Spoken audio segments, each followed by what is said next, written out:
wind over Sable Hollow did not howl. It shrieked a high-frequency tearing sound that suggested the atmosphere itself was being ripped apart by invisible hands. Inside the reinforcement of the listening post, the sound was a dull, rhythmic thrumming, like a heartbeat gone wrong. Edwin sat in the command chair, a piece of furniture that had seen better decades. He stared at the primary monitor, his eyes tracing the jagged lines of the atmospheric interference. The black aurora was waking up. It was not a beautiful light show, not here. It was a bruise on the night sky, a swirling vortex of deep violet and abyssal black that scrambled sensors, distorted gravity, and if the local legends were to be believed, drove men to walk out into the freezing dark without their suits. He took a sip of synthesized coffee. It tasted like burnt copper and regret. Atmospheric density increasing, a mechanical voice chirped from the ceiling. A small, spherical drone hovered down its single optic lens, rotating with a soft whir. This was Puck. Puck was a relic much like Edwin. I estimate we have 3 hours before the ionization layer makes communication impossible. Or just as impossible as it usually is. Edwin grunted, setting the mug down on the console. Quiet, Puck. I'm tracking a ghost signature on Channel 4. Channel 4 is dead air, boss. Nothing but static and the screams of dying electrons. Look closer. Edwin leaned forward, his fingers playing over the haptic interface. He was a large man, his movements deliberate and heavy, burdened by gravity and memory. He isolated a thin sliver of the frequency spectrum, cutting away the roaring static of the aurora. There it was, a pulse. It was weak, buried under layers of magnetic distortion, but it was structured. It was artificial, Edwin. The voice whispered through the cabin speakers. Edwin froze. His heart hammered against his ribs, a sudden violent reaction that betrayed his stoic exterior. Edwin, position hold broken arrow. He knew that voice. He would know that voice at the end of the universe. It belonged to Kale. Sergeant Kale. The man Edwin had left behind in the mud of the Gantry Wars 10 years ago. Kale was dead. Edwin had seen the orbital bombardment turn the entire grid square into glass. There was no body to bury, only a crater. Audio fingerprint analysis, Edwin commanded, his voice rough. Puck bobbed in the air, spinning rapidly. Processing. Comparing against archival database match found. Subject Kalen Var. Status deceased. Confidence interval 99%. It's a recording, Edwin said, trying to convince himself. An old transmission bouncing off the ionosphere. Negative, Puck replied, and for once the drone's tone lacked its usual sarcasm. The timestamp is current. And boss, look at the waveform. Puck projected a hologram of the sound wave into the air. It was not a simple audio file.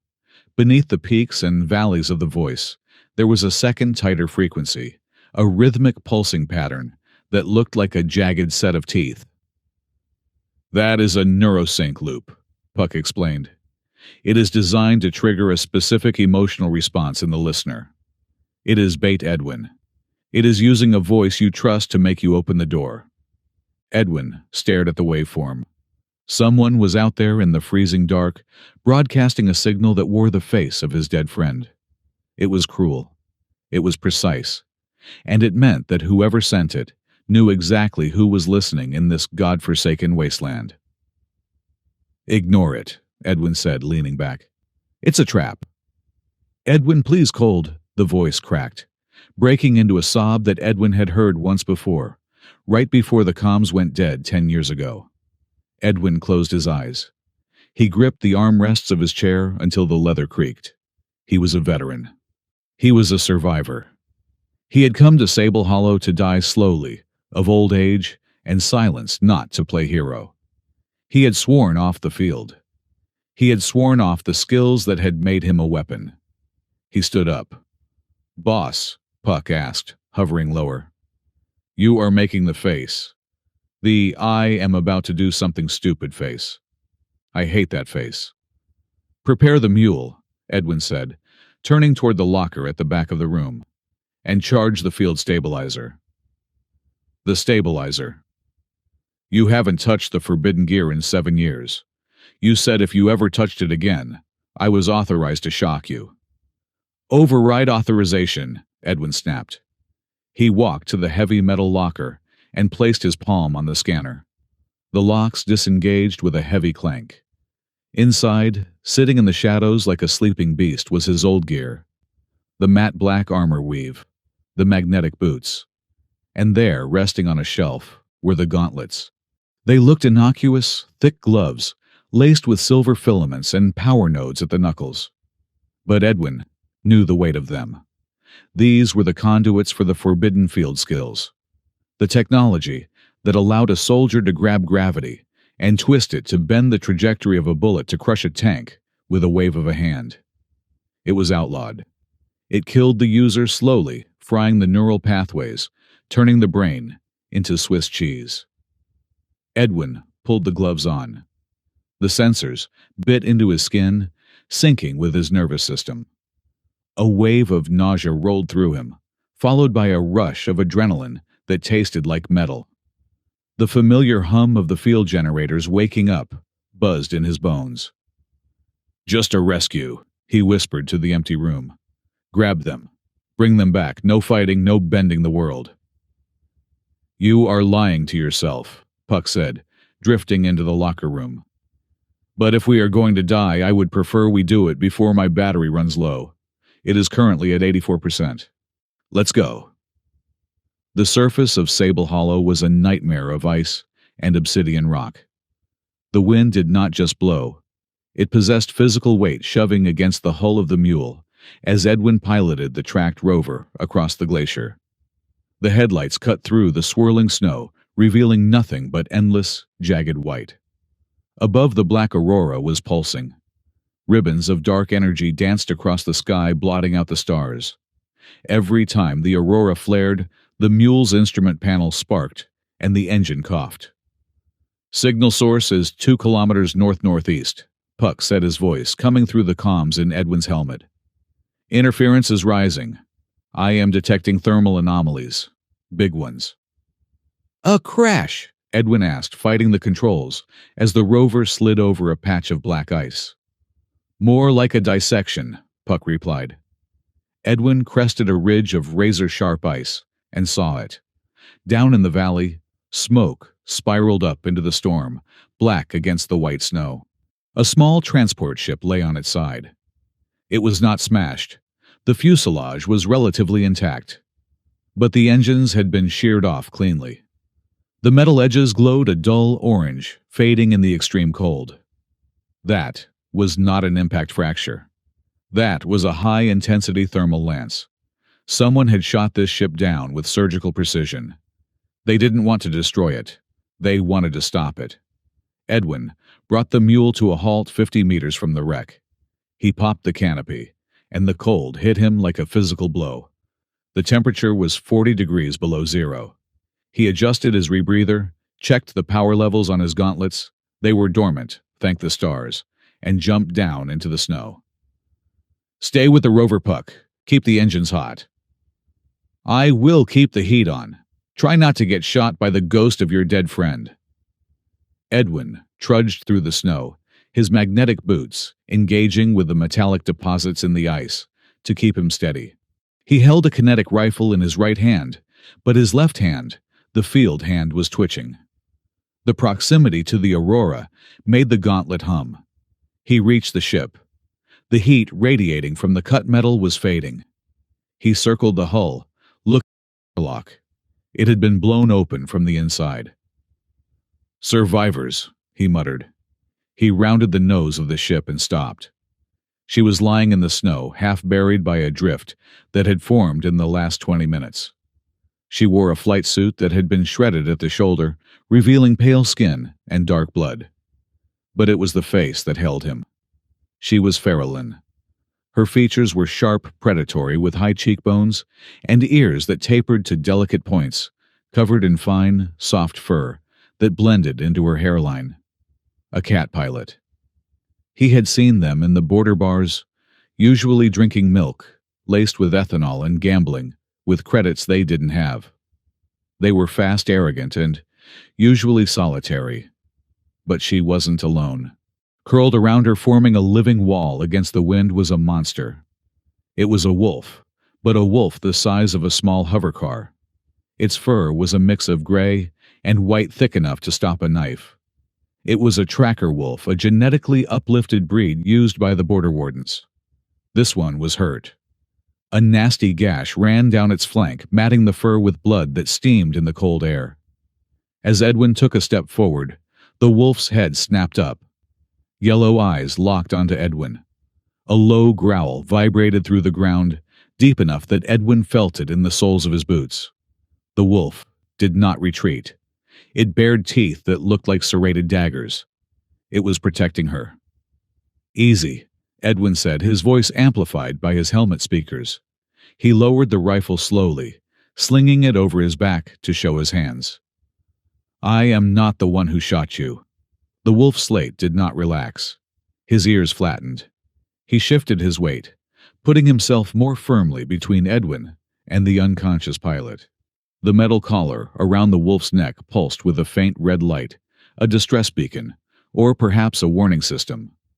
Edwin took another step. "She is freezing to death, boy. If you don't let me get to her, the cold will finish what the laser started." Slate snarled a vicious snapping sound. He tried to rise, but his back leg gave way, and he collapsed back into the snow with a whine of pain. The movement stirred the pilot. The Farallon woman gasped, her body arching in pain. Her eyes snapped open. They were gold with vertical slit pupils that dilated instantly in the dim light. She saw Edwin. She saw the armored figure looming over them. She didn't scream. She reached for the pistol at her belt, but her fingers were too frozen to grip it. "Stay down," Edwin ordered, kneeling a few meters away. "I am here to help." The woman looked at him, her gaze traveling from his faceplate down to his hands. Her eyes stopped at the gauntlets. The silver filaments were glowing faintly, reacting to the stress of the moment. Her eyes widened. Recognition. Fear. "The field," she rasped. Her voice was rough, shivering violently. Edwin stiffened. "What don't?" She coughed, pink froth bubbling at her lips. She looked him dead in the eye, and her next words hit him harder than the wind. "Don't bend the field. He creates ripples." Edwin froze. The wind howled around them, but for a second, there was silence in his head. Don't bend the field. It was the first rule of the forbidden arts. The more you bent gravity, the more you tore the fabric of local space, creating ripples that could be tracked by anyone with the right sensors. She knew. She knew who he was. Or at least, she knew what he was. "Who are you?" Edwin demanded. "Annie," she whispered. Her head lolled back. "Slate brings Slate." Then she went limp. "Boss," Puck's voice cut through the comms, panicked. "We have company multiple signatures closing in from the south. Fast movers. Skimmers." Edwin looked at the scorch marks on the ship. He looked at the direction the tracks came from. They hadn't crashed. They had been herded. The attackers had clipped their wings and waited for them to land, using the distress signal as a lure. They used Kale's voice. Edwin realized a cold fury rising in his chest. They synthesized it to draw me out, or to draw anyone out. He looked at the two bodies in the snow. The Farallon girl, Annie, was fading fast. The wolf Slate was watching him with half-closed eyes, growling softly, but unable to fight. If he dragged them, it would take 10 minutes to get to the mule. The wind was picking up. The skimmers would be here in 5. He had to move them. Now. He looked at his hands. The gauntlets hummed. "Don't bend the field," she had said. "Sorry," Edwin muttered. He closed his eyes and clenched his fists. The sensation was instantaneous. It felt like a hook had been driven into his solar plexus and yanked upward. The world went gray. The sound of the wind vanished, replaced by the roar of blood in his ears. He reached out with his mind grabbing the localized gravity well around Annie and the wolf. Lift. It wasn't magic. It was math made manifest by agony. He calculated the mass, the vector, the counterforce. He felt the weight of them in his mind, not his muscles. The snow around them exploded outward in a perfect circle. Annie and Slate lifted off the ground, floating in a bubble of distorted space. The wolf yelped, thrashing in the weightlessness, but Edwin clamped the field tighter, holding them still. Pain spiked through Edwin's temples, a white-hot lance. His nose began to bleed inside the helmet. "Puck, open the rear hatch!" Edwin roared, turning and running back toward the mule. He didn't carry them. He towed them. They floated behind him, suspended 3 feet in the air, shielded from the wind by the wall of compressed gravity he was projecting. It was exhausting. Every step felt like he was wading through wet concrete. "I am detecting high-energy output," Puck screamed. "You are lighting up the sensors like a flare. Every scanner within 50 kilometers can see us now." "Let them look," Edwin reached the mule. The rear ramp hissed open. He swung his arm, guiding the floating bodies into the cargo bay with a telekinetic shove. He released the field. They dropped gently onto the metal deck. Edwin collapsed against the side of the rover, gasping for air. He wiped his nose. The glove came away smeared with red. The headache was blinding. It had been 7 years, and he was rusty. He had used too much force, been too sloppy. He scrambled into the driver's seat and slammed the hatch control. "Go," he rasped. "Get us back to the cabin. Blind route. Keep us under the radar ceiling." "There is no radar ceiling," Puck argued, as the mule lurched forward, tracks spinning on the ice. "The Aurora is eating the radar. And you just painted a giant target on our backs with that gravity trick." "Shut up and navigate." Edwin glanced back into the cargo bay. Annie was still unconscious. Slate had dragged himself over to her, resting his massive head on her chest. The wolf's eyes were open, staring at Edwin. The aggression was gone, replaced by a confused, wary calculation. The wolf had felt the field. He knew that what Edwin had just done was unnatural. Edwin turned back to the windshield. The skimmers were visible now, 3 distinct lights on the horizon, moving fast, cutting through the storm. They were sleek, military grade. Not pirates, not scavengers. This was a hit squad. "They are gaining," Puck said. "Let's see how they handle the Badlands," Edwin gritted out. He yanked the controls hard to the left, driving the mule straight toward a field of jagged ice spires. It was suicide for a skimmer to fly through that at speed. For a tracked rover, it was just a bumpy ride. The mule slammed over the ice, shaking violently. Edwin drove with the desperation of a man who had forgotten how much he wanted to live until 5 minutes ago. They made it back to the cabin an hour later. The skimmers had peeled off, unable or unwilling to follow them into the treacherous terrain of the ice spires, or perhaps losing the signal once Edwin shut down the field. Edwin dragged Annie inside, first laying her on the cot near the heater. Slate limped in under his own power, refusing Edwin's help, leaving a trail of blood drops on the metal floor. The cabin was warm, a stark contrast to the hell outside. Edwin stripped off his helmet and the gauntlets. His hands were shaking. He poured himself a glass of water and downed it in one gulp, then another. He looked at his guests. Annie was pale, her breathing shallow. Her flight suit was torn, revealing complex tattoos on her collarbone, tribal markings of the Farrellin clans. Slate curled up at the foot of the cot, shivering. The wolf's eyes never left Edwin. "Puck," Edwin said, his voice heavy. "Scan them. I want to know exactly what injuries we are dealing with. And scan that collar on the wolf. It has a transponder." "Scanning," Puck said, hovering over the bed. "The female has 3 fractured ribs, severe hypothermia, and internal bruising. The wolf has a laceration on the left flank, deep, but muscle only. No organ damage. He is tough." "And the collar," Puck hovered closer to Slate. The wolf bared his teeth, a low rumble building in his throat. "Nice doggy," Puck said, nervously backing away. "Boss, the collar is shielded. High-level encryption.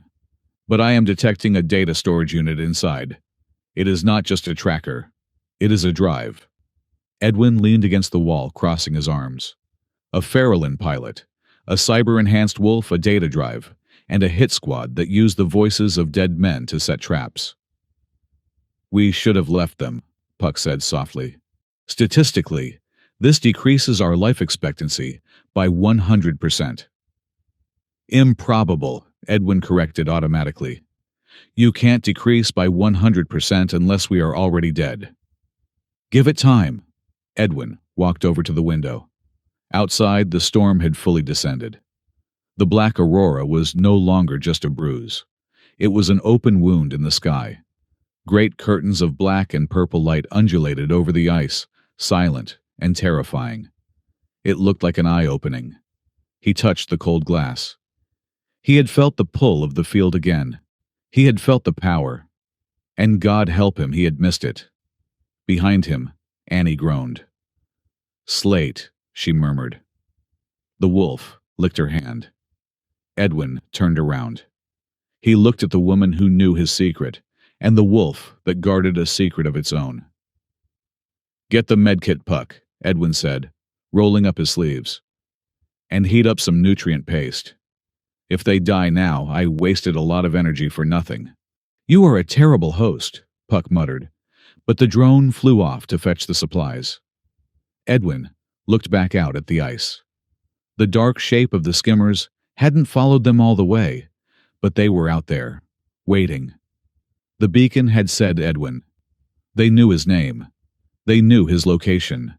And now, they knew he was active. He looked at the gauntlets sitting on the table. They seemed to hum a low vibration that matched the beating of his own heart. "Welcome to Sable Hollow," he whispered to the storm. The black aurora flared, casting long, twisted shadows across the room, shadows that looked like claws reaching for them all. The cabin smelled of ozone-old heating coils and the metallic tang of dried blood. It was a dense, suffocating scent that clung to the recycled air, heavy with the humidity of the geothermal scrubbers. Outside, the wind had ceased its high-pitched shrieking, replaced by a low, rhythmic thrumming that vibrated against the reinforced plating of the walls. It sounded like a massive heart beating miles beneath the ice. Annie woke with a gasp.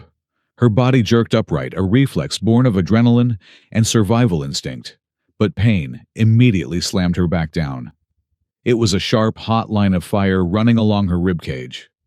She hissed her ears, flattening against her skull, and her hand scrambled blindly at her belt for a weapon that was no longer there. "Slate," she rasped. Her voice was a wreck, scraping against her throat like sandpaper. Her vision blurred, swimming in shapes of gray and orange.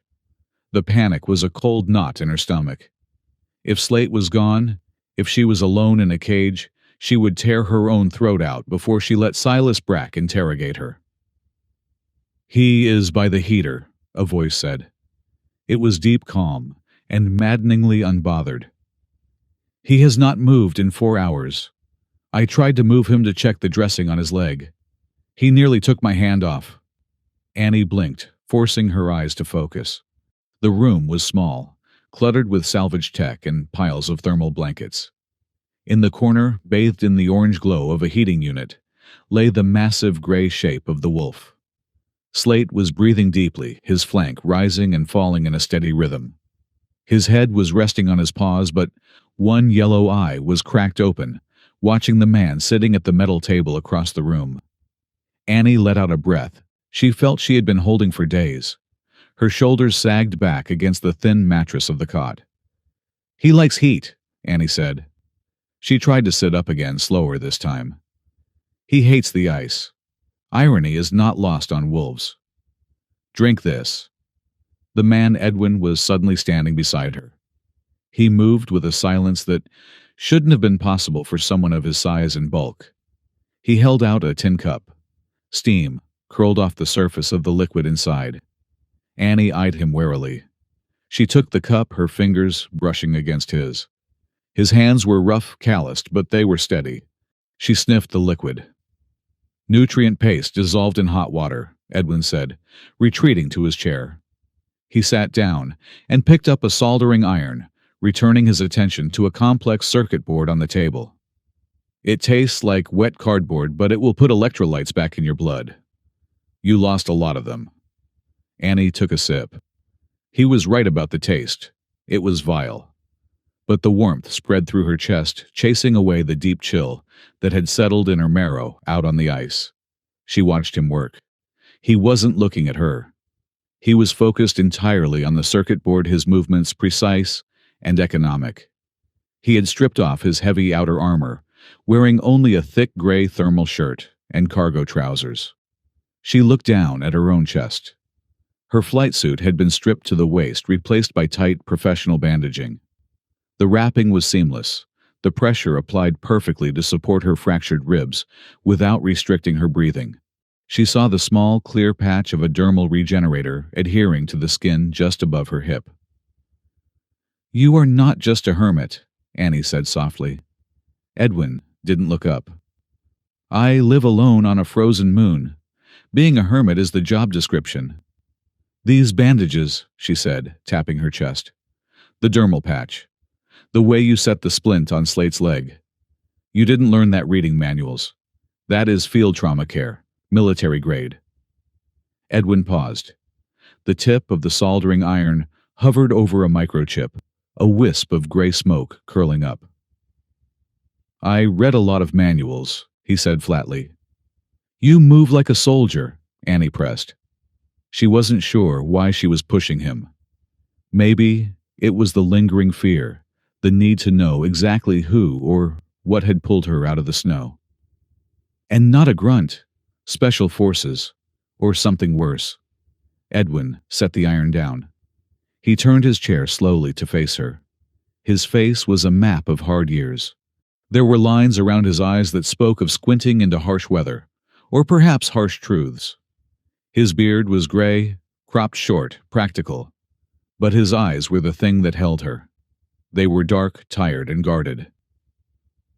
"You were bleeding out on my doorstep," Edwin said. "I stopped the bleeding. Do not read into it. It is just mechanics. You fix a pipe, you fix a rib. Same principle." "Slate doesn't let anyone touch him," Annie countered. "Especially not humans. If you got close enough to splint his leg without losing fingers, it means he smelled something on you. Competence. Or maybe just enough damage that he recognizes a packmate." Edwin snorted a dry, humorless sound. "He tried. I just move faster than I look." "Does he bite?" Annie looked at Slate. The wolf thumped his tail once against the metal floor, a heavy, rhythmic sound. "Only if you deserve it," she said. Comforting. "Why did you save us?" Annie asked. The question hung in the air, heavy and unavoidable. "You know we are being hunted. You saw the burn marks on my ship. That wasn't a crash. It was an execution that missed." Edwin picked up a rag and began wiping grease from his fingers. He looked at the circuit board, then at the dark viewport where the storm raged outside. "I like quiet," Edwin said. "Dead bodies on my front lawn attract scavengers. Scavengers make noise. I saved you to keep the property value up." It was a lie, a deflection. Annie could smell it on him, not a scent of deception, but the scent of avoidance. Ferelyn's senses were attuned to pheromones, to the subtle chemical shifts that betrayed emotion. This man smelled of old guilt. It clung to him like tobacco smoke. "The beacon," she said. "The voice. It called you by name." Edwin's jaw tightened. A muscle jumped in his cheek. "It was a recording," he said, his voice dropping an octave. "A synthesis. Someone dug up a ghost from my file and used it to pick the lock on my door." "They knew it would work," Annie said. "They knew you wouldn't be able to ignore it." "They were wrong," Edwin said. "I almost did." But you didn't. Edwin stood up abruptly. The chair scraped against the floor.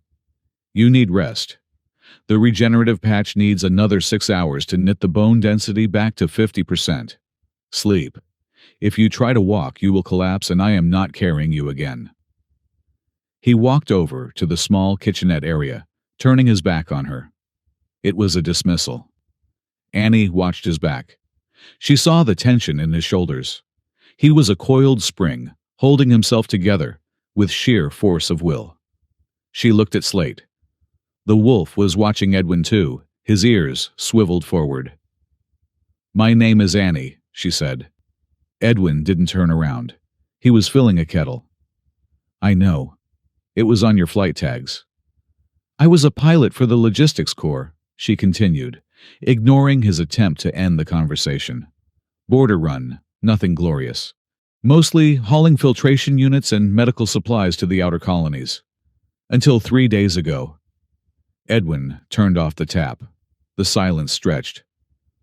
3 days ago," Annie said, her voice hardening, "I was hired to transport a package from a remote outpost in the Vale sector. Off the books. The client paid in hard currency.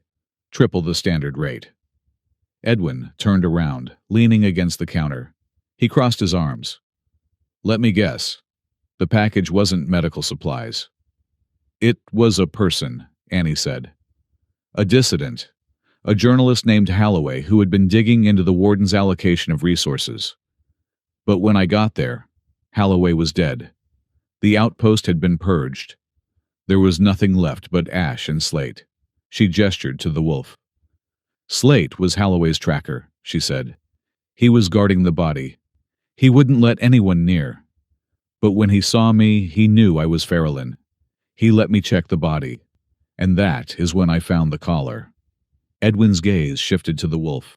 The metal collar around Slate's neck was thick, industrial scarred from years of use. "The collar is a drive," Edwin said. "My drone scanned it." "Puck," Annie recalled the annoying flying sphere. "Yes, it contains everything Holloway found. Records, audio logs, biometric data." "Evidence of what?" Edwin asked. "That Warden Silas Brack isn't just skimming taxes," Annie said. "He is disappearing people. Anyone who questions the quarantine zones, anyone who gets too close to the anomalies. He is using the Border Patrol as his own private death squad." Edwin's face didn't change. He remained impassive like a statue carved from the granite of the moon outside. "Silas Brack is the law out here," Edwin said. "He has 5,000 men, a fleet of interceptors. And you are one pilot with a broken rib and a dog." "He is not the law," Annie spat her eyes, flashing gold. "He is a butcher, and he wants this collar back. That is why he shot us down. That is why he used that voice to trap you.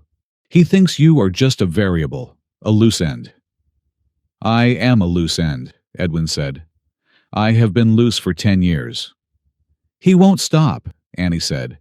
"He can't afford to. If this data gets to the central relay before the convergence—" She stopped. She looked at the window. "The convergence," Edwin repeated. "The black aurora." "It peaks in 48 hours, Annie said.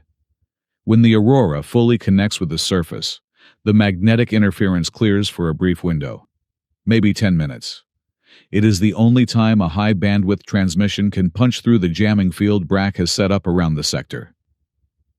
"You want to broadcast it," Edwin realized. "You didn't crash here by accident. You were running for the lattice ruins." "It is the only transmitter strong enough," Annie admitted. "But we didn't make it." Suddenly, the air in the cabin shimmered. Puck materialized from the ceiling, dropping down between them, with a cheerful beep.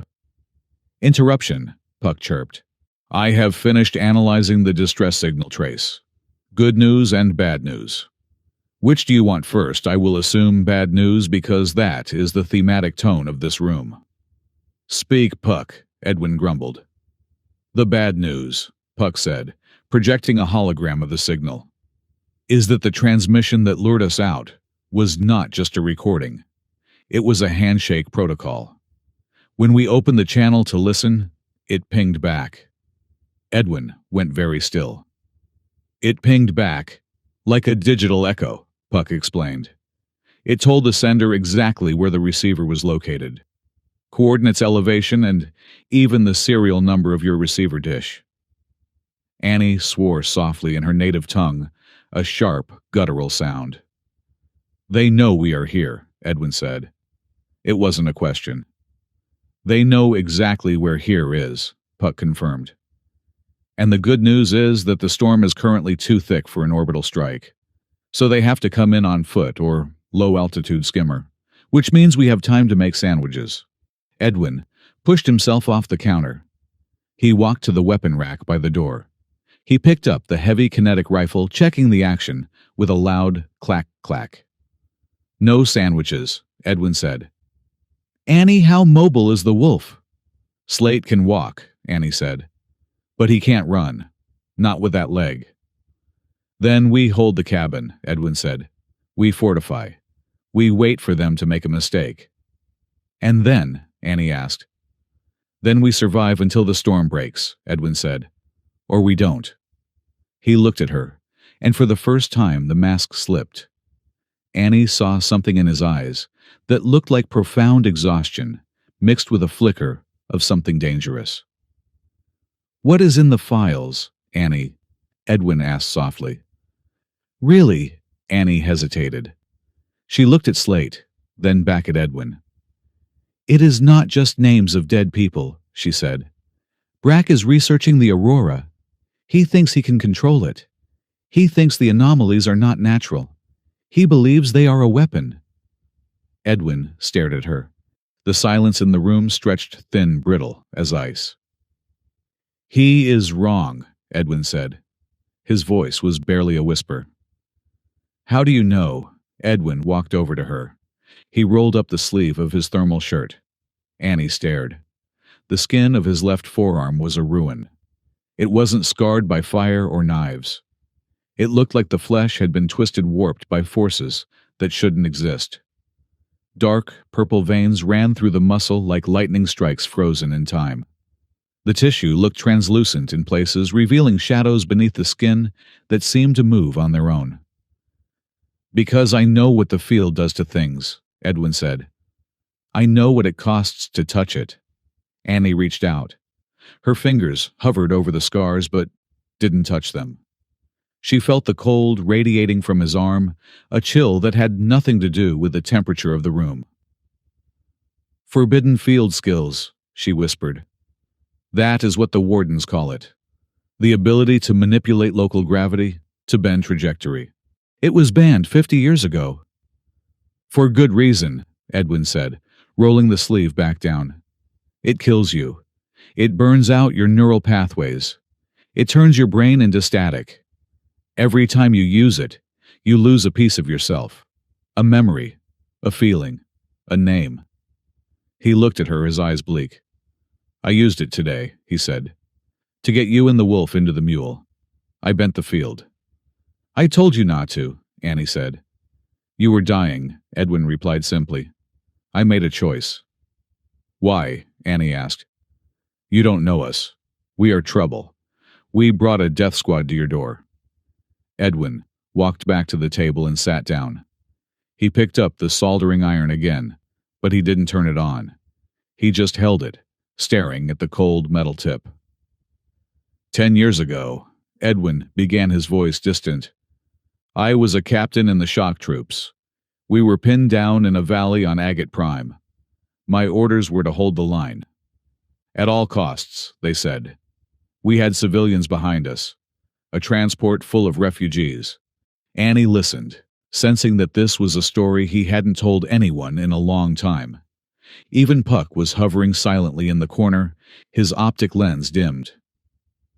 The enemy pushed, Edwin said. We were outgunned. My command frequency was jammed. I had to make a decision. Retreat and save my squad, or hold and die. I called for support. They told me to hold. They said reinforcements were 5 minutes away.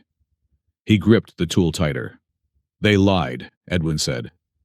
There were no reinforcements. We were bait. They wanted the enemy to commit to the valley so they could flank them from orbit. They sacrificed us. And the refugees. I watched the bombardment hit. It didn't care who was friend or foe. It just erased everything. He looked up at Annie. I survived because I used the field, he said. I created a bubble. I saved myself. Just me. Everyone else, Cale, they burned. Annie watched him. The shame in his voice was a physical weight. So, when I heard Cale's voice on the radio today, Edwin said, I knew it was a trap. But I also knew that if I didn't go, if I let another person die because I was afraid of the consequences, then I might as well have died in that valley 10 years ago.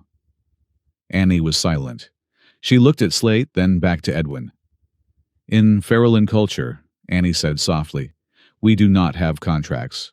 We do not have orders. We have claws. Edwin raised an eyebrow. Claws. A promise is a claw, Annie explained.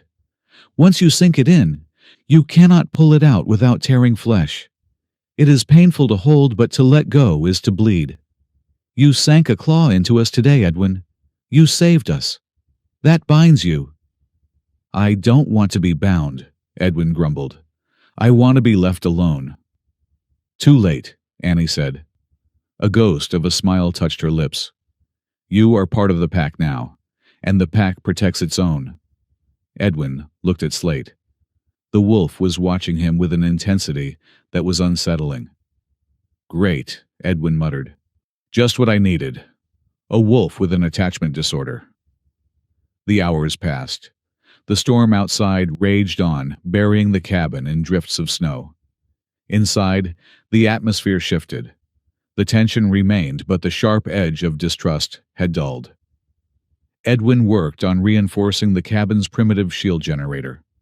Annie, unable to sleep despite his orders, sat up and cleaned her pistol, a sleek, compact energy weapon she had pulled from her boot. They talked in fragments. Annie told him about the Farallon cities built into the giant redwood analog trees of her homeworld, where gravity was a suggestion rather than a rule. Edwin told her about the quiet of Sable Hollow, how the ice sang when the temperature dropped below 80 degrees. It was mundane conversation, the kind soldiers exchanged in foxholes, to remind themselves they were still people. Around midnight, Annie's head began to nod. The painkillers and the exhaustion finally won. She slumped forward, her forehead resting on her knees. Edwin watched her for a moment. He put down his tools. He stood up and walked over to a locker, pulling out a heavy wool coat. It smelled of cedar and machine oil. He walked over to the cot. He draped the coat over her shoulders, tucking it in around her fractured ribs. She didn't wake, but she sighed, shifting slightly into the warmth. Edwin straightened up and found himself staring into the yellow eyes of the wolf. Slate hadn't moved. He was watching Edwin's hands. I am not going to hurt her, Edwin whispered to the wolf. Slate stared for another beat, then let out a long, huffing breath. He lowered his head back onto his paws. His tail gave a single soft thump against the floor. It was a concession, a truce. Good boy, Edwin muttered. He walked back to the window. The coffee in his cup was cold. Outside, the black aurora was reaching its crescendo. The sky was a swirling vortex of impossible colors. Black violet, bruised indigo. It was beautiful in a way that made your teeth ache. Puck floated up beside him. Atmospheric ionization is at 90%, Puck whispered. The interference is almost solid. No signals in or out. They will use the cover, Edwin said. They will move when we are blind. Boss, Puck said, his voice hesitant. Look. Edwin looked where the drone was pointing. Far out on the ice, through the swirling darkness and the distortion of the aurora, there was a light. It was small, barely a pinprick, but it was moving. It wasn't the erratic flash of lightning or the glow of the gas clouds. It was steady. It was artificial. And it was getting closer. Thermal imaging, Edwin commanded. Trying, Puck said. Sensors are garbage. But I am picking up heat signatures. Multiple. Ground-based. Edwin leaned closer to the glass. The light split into two, then three. They are not waiting for the storm to break, Edwin said grimly. They are using it. He turned away from the window. He looked at Annie sleeping under his coat. He looked at Slate, who was already raising his head, a low growl building in his chest. Edwin walked to the wall and killed the interior lights. The cabin plunged into darkness, illuminated only by the flickering red light of the heater and the ghostly purple glow of the aurora outside.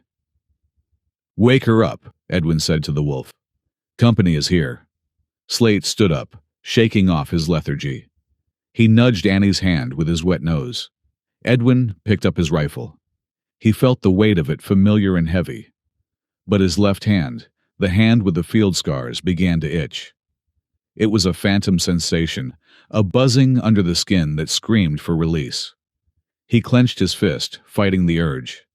Not yet, he told himself. Not unless I have to. But as the lights outside grew brighter, cutting through the storm, like eyes of a predator, Edwin knew. He would have to. The wind outside had changed. It was no longer the chaotic shrieking of a storm losing its mind. It had settled into a low, predatory hum that vibrated in the teeth of anyone foolish enough to be awake. Inside the cabin, the air was thick with the smell of ozone and the sharp chemical tang of explosives. Edwin knelt on the metal grating of the floor, his hands moving with the practiced efficiency of a man who had rigged demolitions in his sleep. He was wiring a proximity sensor to a canister of compressed coolant. It was a crude trap, one that would not kill, but would freeze the hydraulic joints of any exosuit that stepped within 3 meters. "You are using the blue wire," Puck observed. The drone was hovering at Edwin's shoulder, its single optic lens zooming in and out with a soft whir. "The manual specifically states that for a delay circuit, one should use the yellow wire. You are violating the warranty." "There is no warranty, Puck," Edwin grunted, twisting the copper strands together. "And I am not building a delay. I want it instantaneous. If they breach the door, I want them turned into ice sculptures before they can raise a weapon." "I was created for aerial reconnaissance," Puck lamented, drifting higher to avoid a spark from Edwin's soldering iron. "I was designed to soar through the clouds, mapping majestic mountain ranges. I was not built to be a decoy in a frozen shack while you turn the living room into a death trap." From the corner of the room, Annie looked up. She was sitting on a crate, cleaning the heavy kinetic rifle Edwin had given her. Her movements were stiff, her ribs still knitting together under the thermal bandages, but her hands were steady. "I was born to fly too, metal ball," Annie said, her voice dry. She racked the slide of the rifle, the sound loud and metallic in the small space. "Do you think I chose to fall out of the sky? Do you think I enjoy learning how to shoot a gun that weighs more than my arm?" "You could have chosen a career in interpretive dance," Puck countered. "Low impact, high artistic value." "Focus," Edwin said, cutting through the banter. He snapped the casing shut on the mine and stood up. His knees popped. He felt every year of his age tonight. "The traps are set at the main airlock and the ventilation intake. If they try to gas us, the intake reverses and blows it back in their faces. But we need an exit." He walked over to the back wall of the cabin, where a heavy rug covered a section of the floor. He kicked the rug aside, revealing a welded hatch that looked like it hadn't been opened in a decade. "The geothermal vent," Edwin explained. "It runs down into the crust. It is hot, it smells like sulfur, and it is tight. But it leads to the lava tubes. It is our only way out if they surround us." Annie walked over, limping slightly. She looked down at the hatch. "And Slate. He can barely walk across the room." "We lower him," Edwin said. "I have a winch." "He will hate it," Annie said. "Better than being stuffed and mounted on Silas Brack's wall," Edwin replied. They spent the next 2 hours turning the cabin into a fortress. It was a grim task, but there was a strange rhythm to it. Edwin found himself watching Annie. She was adapting. Most pilots he knew would be useless, on the ground, panicked out of their element. But Annie possessed a predator's adaptability. She didn't complain about the cold or the pain. She just absorbed the situation and looked for the angle that would let her survive.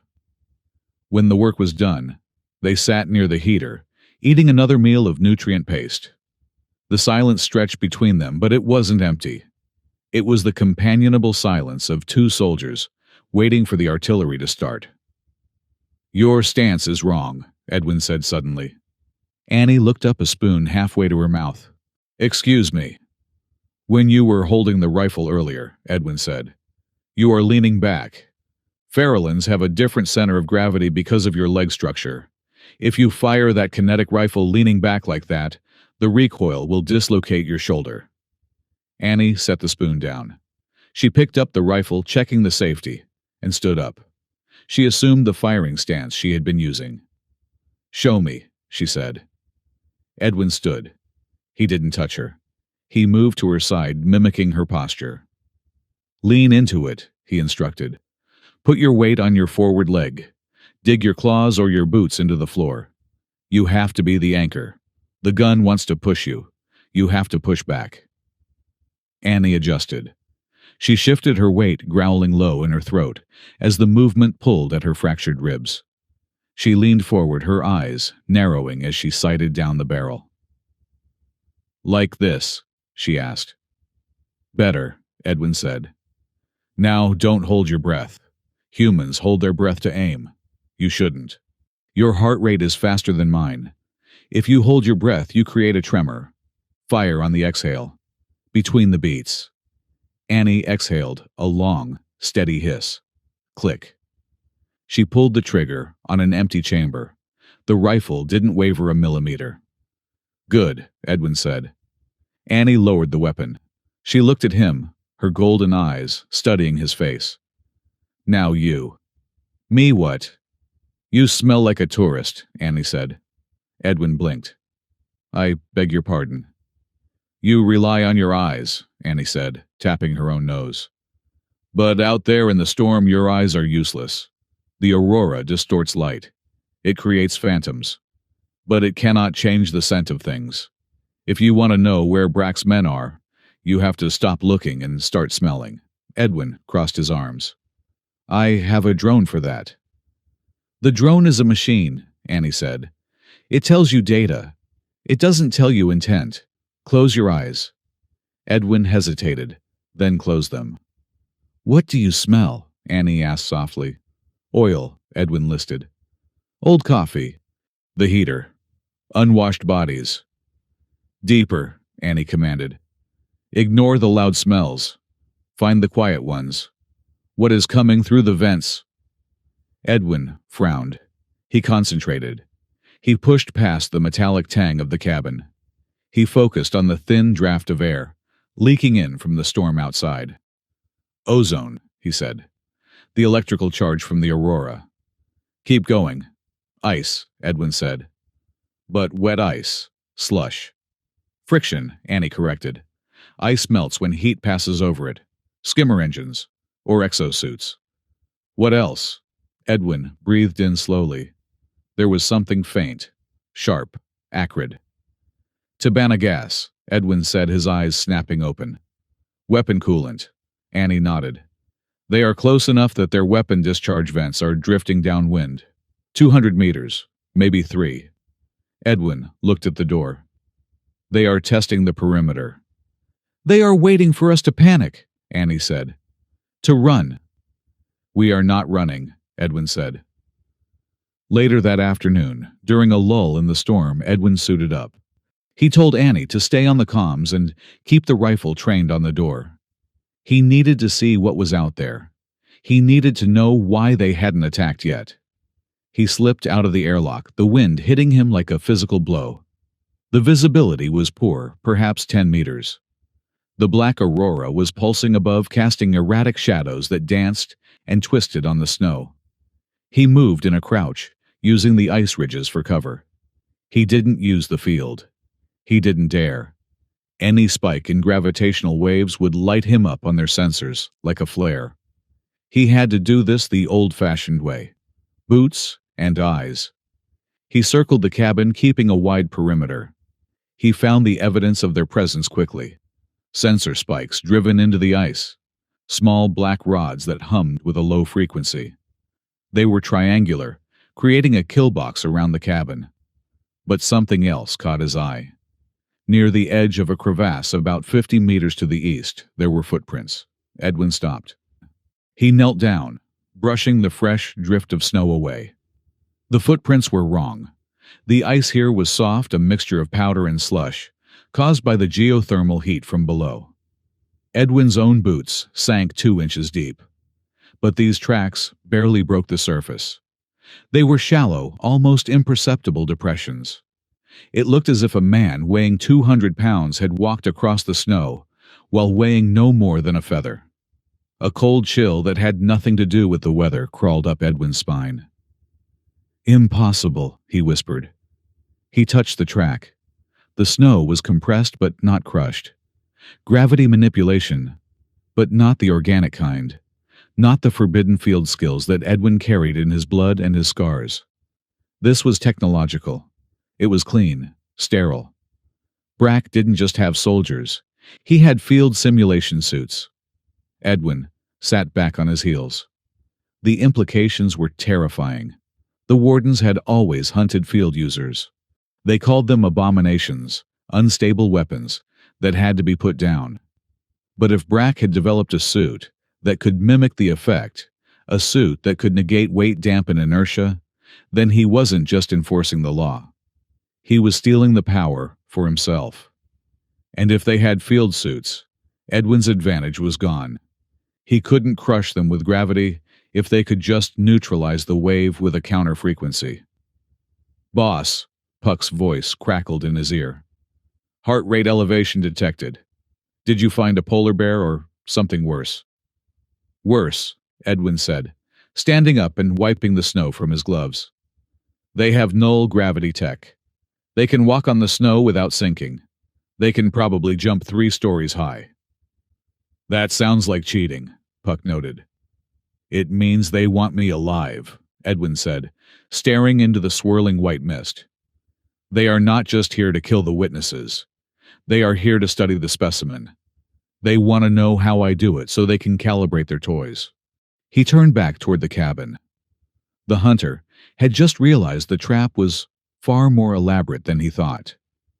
Night fell, or what passed for night under the constant glow of the aurora. The cabin was dimly lit, the only light coming from the amber display of the monitors and the red coil of the heater. Annie and Edwin sat on the floor, sharing a pot of hot water. They had run out of coffee. Slate was awake, pacing the small perimeter of the room. The wolf's limp was better, his movement fluid and restless. Every few minutes, he would stop and stare at the ceiling, his ears swiveling toward the sky, listening to the song of the aurora that only he could hear. "You look like you saw a ghost out there," Annie said. She was holding her cup with both hands, the steam wreathing her face. Edwin stared into his cup.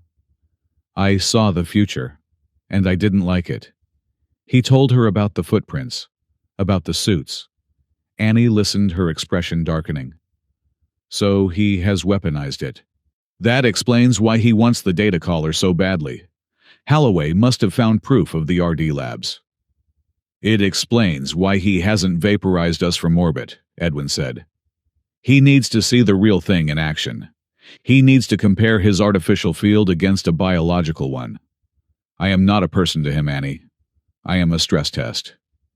He rubbed his left arm, the one with the scars. It ached constantly now, a dull throb that synchronized with the pulses of the aurora outside. "Tell me about the first time," Annie said softly. "The first time you used it to save someone. Not the war. Before." Edwin looked at her. He wanted to deflect, to make a joke, to tell her to mind her own business. But the walls of the cabin felt very close tonight, and the silence outside was filled with monsters. "I was 19, Edwin said. I was a cadet. There was a training accident. A transport shuttle lost its repulsors during a landing drill. It was falling. There were 30 kids inside. He traced the rim of his cup. I didn't think, he continued. I just reached out. It wasn't a technique I had learned. It was instinct. I felt the weight of the shuttle in my head. I felt the gravity pulling it down. And I just said no. He looked up at Annie. I caught it, he said. 30 tons of metal. I stopped at 5 feet from the ground. My nose bled for a week. I was blind for 3 days. But I saved them.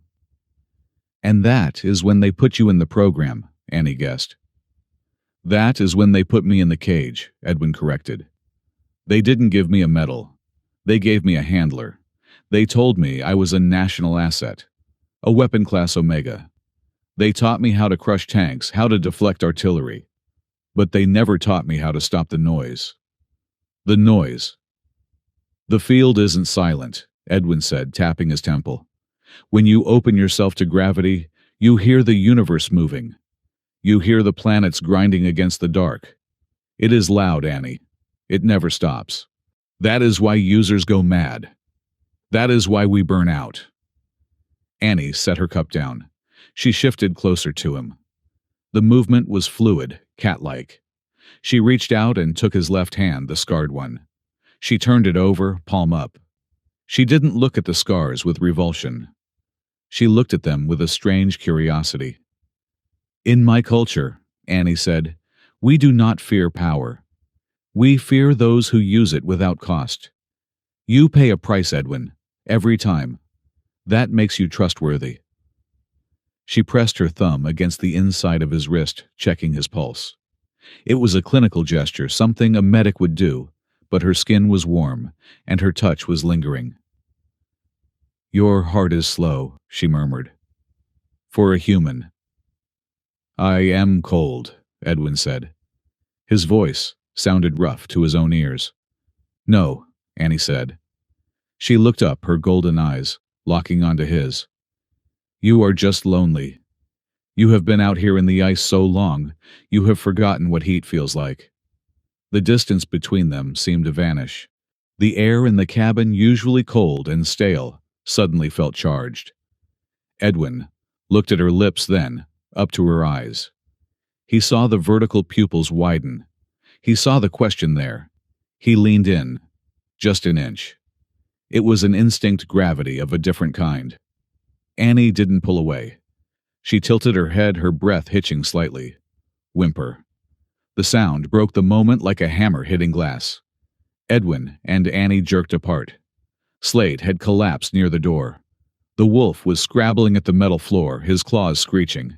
He was whining a high-pitched sound of distress. Slate! Annie scrambled over to him, ignoring the pain in her ribs. Edwin was there a second later. What is it? The leg. No, Annie said, her hands moving over the wolf's body. He is not bleeding. He is vibrating.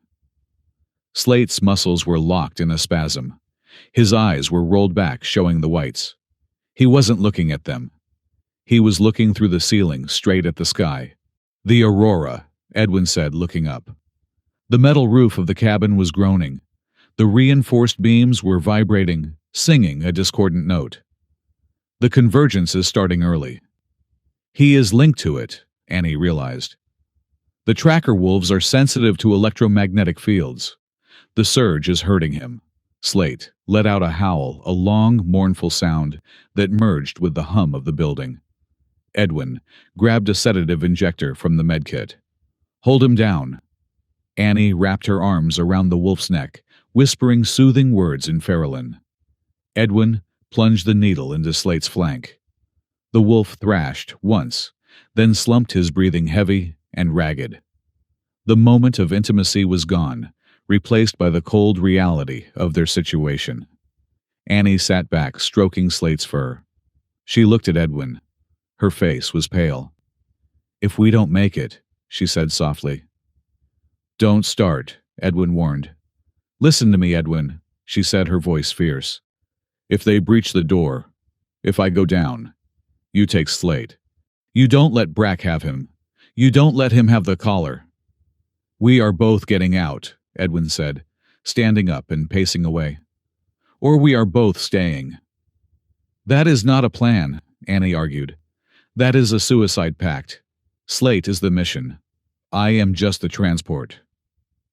I am not leaving you behind, Edwin snapped. He turned on her, his anger flaring. I left people behind once. I am not doing it again. Do not ask me to choose between the mission and the person. I am done with that choice. Annie looked at him surprised by the vehemence in his voice. She softened. You are a stubborn old man, she said. And you are a bossy cat, Edwin retorted. If I die, Annie continued, ignoring him, and you let them take Slate, I will haunt you. I will come back as a poltergeist and hide all your left socks. I don't wear socks, Edwin lied. I have superior circulation. Liar, Annie smiled weakly. Don't let them win, Edwin. Promise me. Edwin looked at the wolf, then at the woman who had crashed into his solitude and woken him up. I promise, he said. No diorama for Brack. A deep, reverberating thrum shook the floor. It was strong enough to knock a wrench off the table. Puck, Edwin yelled. Status. The drone dropped from the ceiling, its lights flashing red. Status is critical, Puck screamed. Atmospheric ionization has reached 100% saturation. The black aurora is singing boss, and I am picking up multiple breaches on the perimeter sensors. They are here, Edwin said. He grabbed his rifle. He grabbed the gauntlets from the table and shoved his hands into them. The power coupling engaged with a snap. The hum of the field washed over him, familiar and terrifying. Get to the hatch, Edwin ordered Annie. Get Slate ready to move. What about you? Annie asked, dragging the groggy wolf toward the back of the room. I am going to say hello, Edwin said. He walked to the main airlock. He could hear it now. Not the wind, but the sound of boots on metal. The sound of something heavy landing on the roof. The aurora was screaming outside, a cacophony of magnetic noise. But under it, Edwin heard the hiss of a cutting torch. The door began to glow cherry red in the center. Knock, knock, Edwin whispered. He raised his hands. The gauntlets flared with blue light. The metal of the door groaned as he grabbed it with his mind. He didn't wait for them to cut through.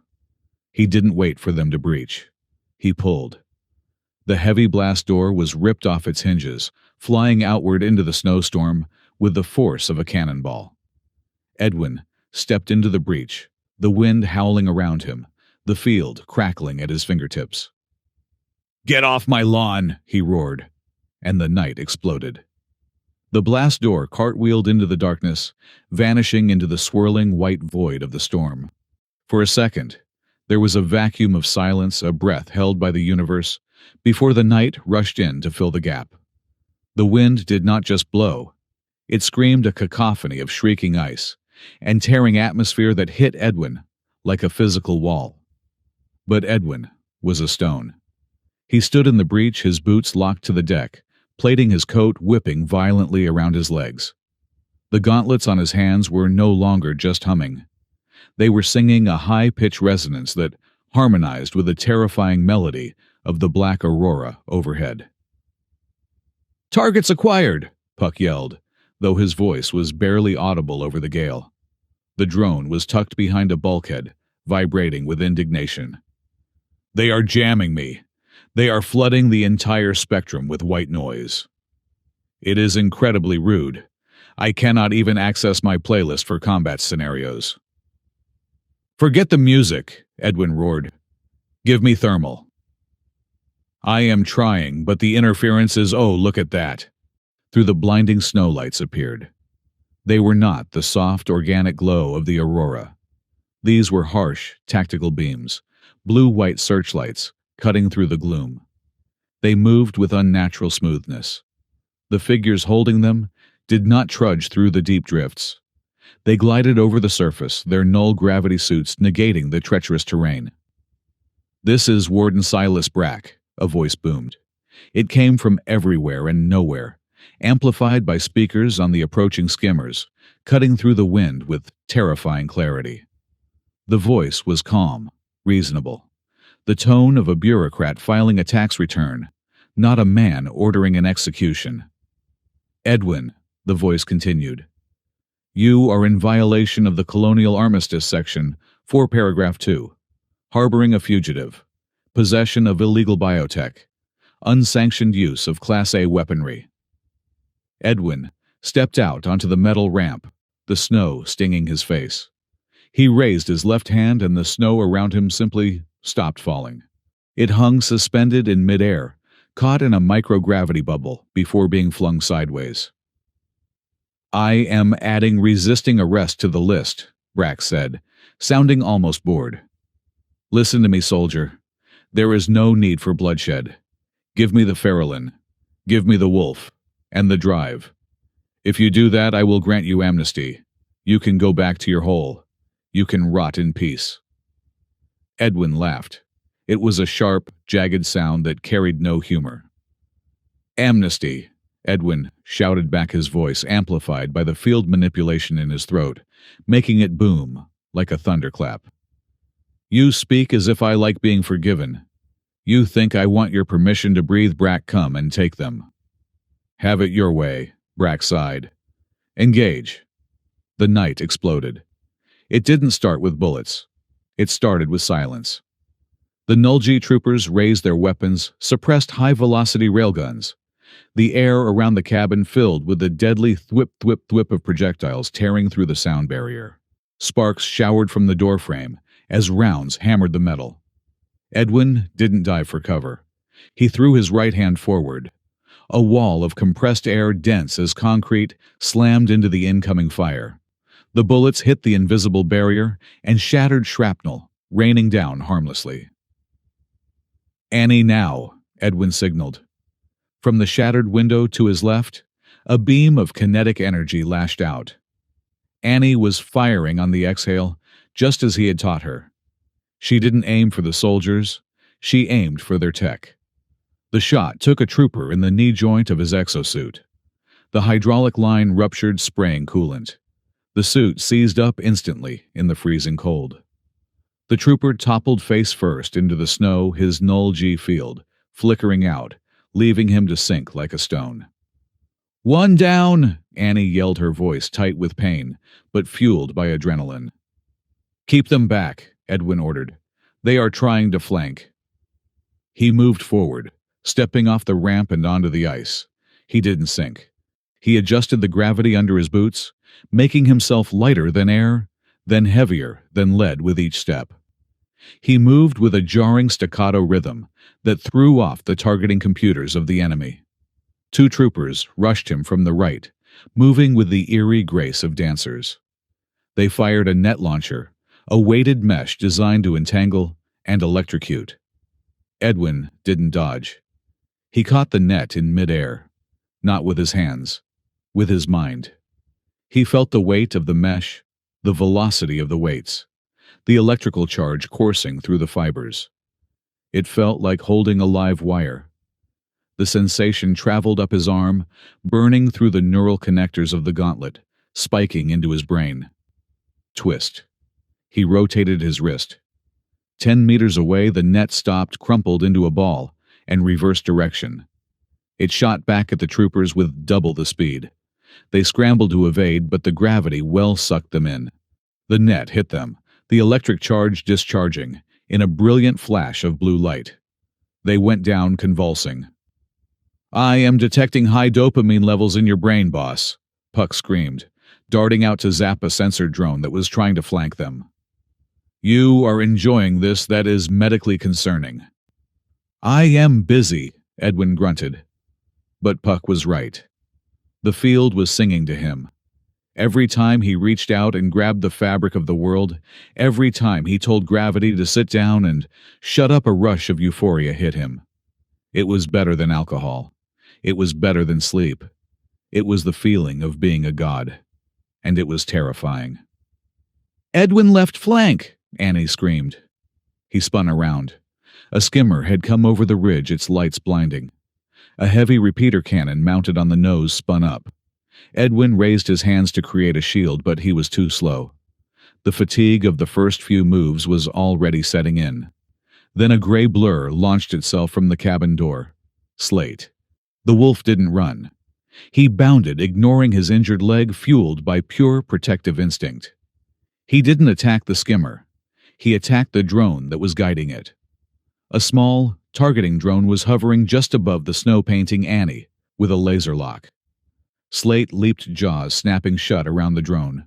Metal crunched. The drone exploded. The force of the blast threw Slate backward. He hit the ice hard, rolling his fur-singed blood, spraying from a new wound on his shoulder. "Slate!" Annie screamed. It wasn't a scream of fear. It was a scream of pure, unadulterated fury. Tears streamed down her face, freezing instantly on her cheeks. "You stupid, stupid dog!" She broke cover.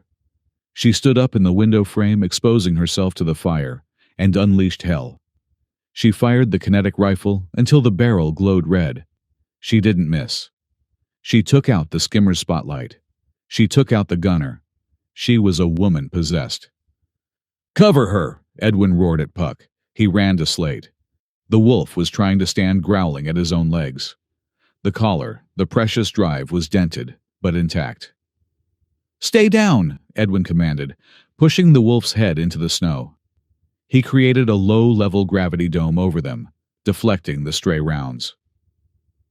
"They are closing the net," Puck warned. "Heat signatures everywhere. We are boxed in." Edwin looked up. The Nulgi troopers were advancing in a semicircle, pushing them back toward the great crevasse, a fissure in the ice that dropped 200 meters straight down into the darkness. Brack knew exactly what he was doing. He wasn't trying to kill them anymore. He was hurting them. Back, Edwin grabbed Slate by the scruff of the neck and dragged him. "Annie, fall back to the ridge." They retreated, giving ground for time. The wind howled louder, seeming to cheer for the violence. The black aurora pulsed directly overhead, a swirling vortex that looked like it was descending to swallow the moon whole. They reached the edge of the crevasse. Behind them was the drop. In front of them was a wall of soldiers. Brack stepped out from behind a line of troopers. He was wearing a pristine white environmental suit, his face visible through the clear visor. He looked disappointed.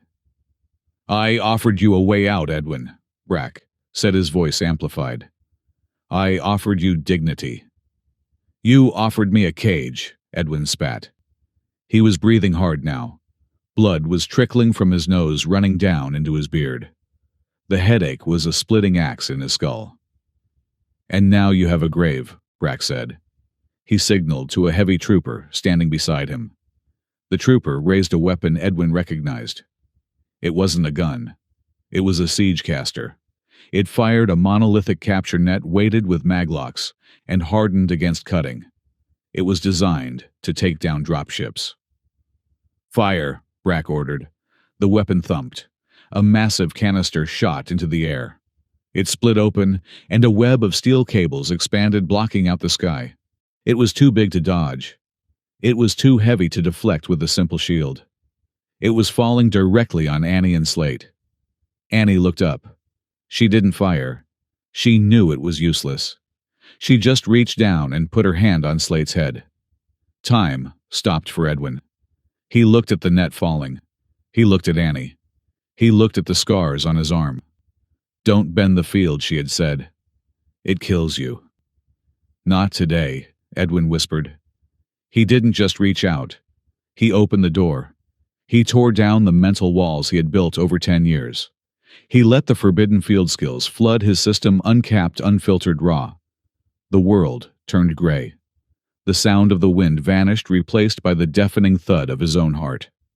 Thump, thump, thump. He saw the gravity lines of the universe. They looked like strings of light connecting everything to everything else. He saw the net falling. He saw the mass of it. He grabbed the strings. He didn't push the net. He grabbed the space under the net and twisted it. With a primal scream that tore his throat raw, Edwin wrenched his hands upward. The laws of physics screamed in protest. The trajectory of the falling net didn't just curve, it broke. The heavy steel mesh paused in midair, shuddering, and then launched itself sideways with the violence of a whip crack. It flew past Annie. It flew past Slate. It smashed into the line of troopers on the left flank, wrapping around 3 of them and crushing their armor like aluminum foil. Edwin fell to his knees. The feedback was instant. It wasn't pain. It was overload. His vision went white. He felt like he was expanding, like his consciousness was leaking out of his body and merging with the aurora. He could feel the ice miles away. He could feel the orbit of the moon. It was beautiful. It was perfect. He didn't want to go back to being a small, cold man in a cabin. He wanted to stay here in the light. Let go, the aurora whispered. Just let go. Edwin! A voice cut through the noise. Edwin, look at me! He felt hands on his face. Warm hands, rough skin. He blinked, fighting the blindness. Annie was there. She was kneeling in the snow in front of him. She had dropped her rifle. She had grabbed his face with both hands, forcing him to look at her. She pressed her forehead against his. Hard. Bone against bone. Look at me, she demanded, her voice fierce, terrified and anchoring. Don't look at the lights. Don't look at the sky. Look at me, Edwin focused. He saw her eyes, golden, slit pupils, filled with fear, yes, but mostly filled with him. I am here, she whispered. You are here. You are Edwin. You are not the storm. The connection broke the trance. The gray world receded. The color rushed back in the red of blood, the white of snow, the black of the night. The sound returned the wind. The gunfire, Puck screaming something about optimal retreat vectors. Edwin gasped, sucking in air that felt like broken glass. He grabbed Annie's wrists, holding on to her like a drowning man. I know, she said. But you didn't. Now stand up. We have to move. She pulled him up. He swayed dizzy, but he was back in his body. The enemies were regrouping. Brack was shouting orders, furious that his siege net had failed. The trap, Edwin rasped. The ice trap. Lead the way, Annie said, picking up her rifle. They ran toward the crevasse, but not to the edge. They ran toward a cluster of jagged ice spires that Edwin had rigged earlier that day. The troopers pursued, emboldened by Edwin's collapse. Target is exhausted. Move in, secure the assets. They charged into the spire cluster. Edwin stopped. He turned around. He raised a shaking hand. He didn't need a lot of power for this, just a nudge. He snapped his fingers. The charges he had buried in the ice detonated. But they weren't explosive charges. They were resonance thumpers. They sent a shockwave through the unstable ice sheet. Crack. The sound was louder than the thunder. The entire shelf of ice beneath the troopers' feet gave way. It wasn't a fall. It was a slide. The glacier shifted, opening a maw that swallowed the first line of attackers whole. Snow and ice cascaded down, creating a blinding white curtain between Edwin's team and Brack. Go, go, go, Edwin yelled. He dragged Annie and Slate toward a dark, steaming hole in the rock face, the geothermal vent. Puck zipped inside first. It smells like rotten eggs and despair in here. My favorite. Annie threw Slate down the slide. It was a smooth, algae-slicked chute carved by steam. The wolf yelped as he vanished into the dark. Annie looked at Edwin. Together, they jumped. The slide was a terrifying claustrophobic rush of heat and darkness. They tumbled down, sliding for what felt like miles, the air growing hotter and wetter with every second. They spit out onto a bed of soft, mossy fungus in a cavern deep beneath the crust. Edwin rolled to a stop and lay there staring up at the darkness. His heart was still hammering a frantic rhythm against his ribs. The silence down here was absolute, broken only by the drip of condensation and the heavy breathing of his companions. Status check, Puck whispered, his light dimming to a soft amber. We are approximately 200 meters below the surface. Thermal shielding is holding. Pursuit is unlikely, unless they want to jump down a chimney. Annie sat up. She crawled over to Slate, checking him quickly. The wolf was battered, limping, but alive. He licked her face once, then collapsed onto the moss, exhausted. Annie turned to Edwin. He hadn't moved. He was lying on his back, his arm thrown over his eyes. "Edwin," she asked softly. "I am fine," he said. His voice was a wreck. "You are lying," she said. She crawled over to him. She pulled his arm away from his face. His eyes were bloodshot, the vessels burst. Blood was drying on his upper lip. But it was the expression in his eyes that scared her. It was the look of an addict who had just tasted the needle and had it ripped away. "You used the full field," Annie said. "You didn't just bend it. You broke it." "I had to," Edwin whispered. "The net." "I know," she said. She reached out and touched the scars on his arm. They were hot to the touch, pulsing with a faint residual light. "It felt good," Edwin confessed. The words tumbled out of him, shameful and honest. "Annie, it felt right. Up there, holding that net, I felt like I was finally what I was supposed to be. I wasn't a broken old man. I was powerful." He squeezed his eyes shut, a tear leaking out. "I am not afraid of dying," he choked out. "I have been ready to die for 10 years. I am afraid of becoming that. A thing that only lives to destroy. A thing that loves the destruction." He looked at her, his soul naked. "I am a monster, Annie. You saw it. I wanted to kill them all. I wanted to crush them into paste. Not to save you, but because I could." Annie looked at him. She didn't flinch. She didn't pull her hand away.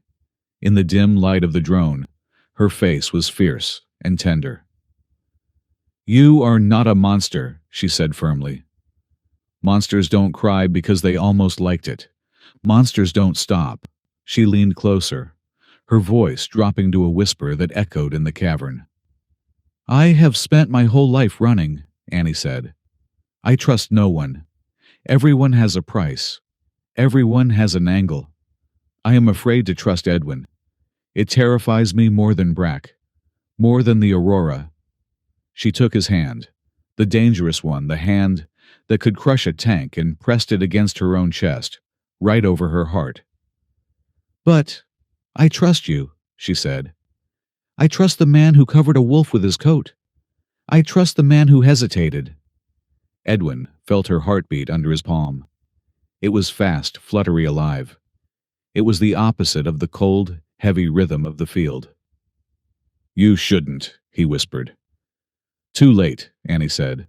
"The claw is sunk. You are stuck with us." Edwin let out a breath, a long, shuddering exhale that seemed to empty the poison from his lungs. He squeezed her hand gently. "You are a very inconvenient woman," he murmured. "I try," she smiled, though her lip trembled. "Excuse me," Puck's voice cut through the moment, sharp and tinny. "Can I be emotional? No. I am busy living, and scanning, and realizing that while this cave is very romantic in a damp, fungal sort of way, it is also a dead end." Edwin sat up, groaning, as his joints protested. The moment passed, but the warmth of it remained a tether, keeping him grounded.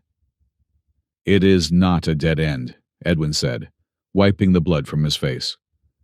"These lava tubes connect to the old mining grid." "And the cabin?" Annie asked, looking up at the chute they had come down. Edwin shook his head. "Gone. Brack will tear it apart piece by piece.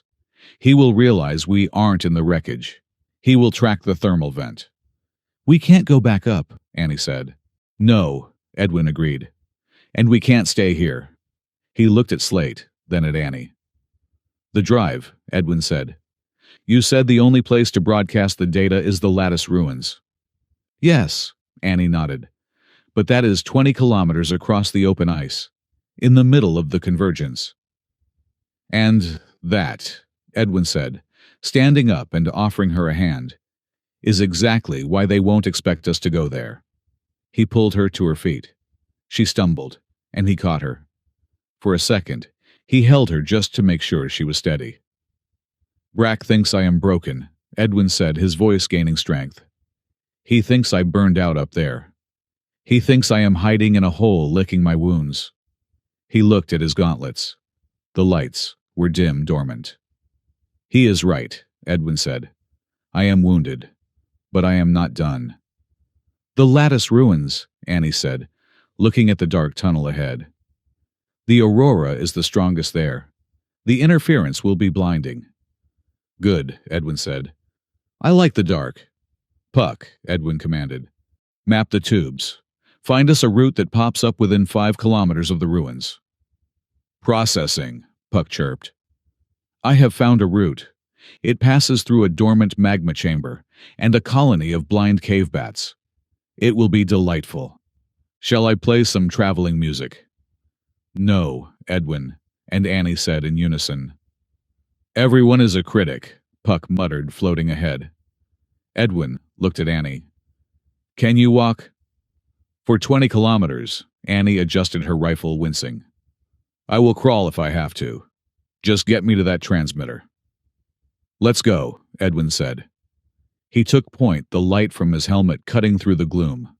They walked into the dark, leaving the surface world behind. Above them, the cabin was being destroyed. Above them, the black aurora was screaming. But down here in the quiet of the earth, there was just the sound of boots on stone, and the steady beat of hearts that had decided to keep beating against all odds. The cabin was lost. The safety was gone. All that was left was the storm, the ruins, and the truth. And for the first time in 10 years, Edwin didn't feel like he was waiting to die. He felt like he was preparing to win. The journey from the lava tubes to the surface was a climb through hell's chimney, but when they finally broke through the crust and into the open air, Edwin realized that hell had frozen over. They stood on the edge of the obsidian plains. In the distance, rising like the ribcage of a dead god, were the lattice ruins. They were massive geometric pillars of black metal that hummed with a frequency so low it rattled the teeth in Edwin's skull. But it was the sky that stopped them. The black aurora had achieved total saturation. The sky was no longer a canvas of stars. It was a swirling, viscous vortex of melting ink. Great ribbons of violet and bruised indigo dripped down toward the horizon, defying gravity, reaching for the earth like thirsty roots. The sound was deafening, a choir of screaming metal and static. "It is beautiful," Puck whispered, hovering close to Edwin's shoulder. "In a we are all going to die sort of way." "Keep moving," Edwin shouted over the wind. "We have 20 minutes before the convergence peaks. If we are not at the console by then, the interference will fry the drive." They ran. Edwin took point, his boots crunching on the permafrost. Annie ran beside him, her face pale, one hand pressed against her fractured ribs, the other gripping the strap of her rifle. Slate limped behind them, his head low, his yellow eyes fixed on the ruins. The wolf was exhausted, his fur matted with ice and dried blood, but he refused to stop. As they entered the perimeter of the ruins, the air changed. It became heavy, charged with static electricity. Sparks danced off the metal pillars. The hair on Edwin's arms stood up. "Do you hear that?" Puck asked, his optical lens rotating frantically. "The wind," Annie gasped. "No," Puck said. "The pillars. They are harmonizing. They are not just conducting the energy. They are listening to it." They reached the center of the ruins. It was a circular amphitheater, dominated by a central plinth, made of a material that looked like glass, but felt like warm skin. Above them, the eye of the aurora stared down a tunnel of light that seemed to lead straight into another dimension. "The interface is there," Annie shouted, pointing to a slot in the plinth. She dropped to her knees, her hands shaking as she fumbled with Slate's collar. The wolf whined, nuzzling her face. I know, boy, she whispered. Almost done. She unlatched the heavy metal collar. It clicked open, revealing the data drive embedded within. She slammed it into the interface slot. For a second, nothing happened. Then the ruins screamed.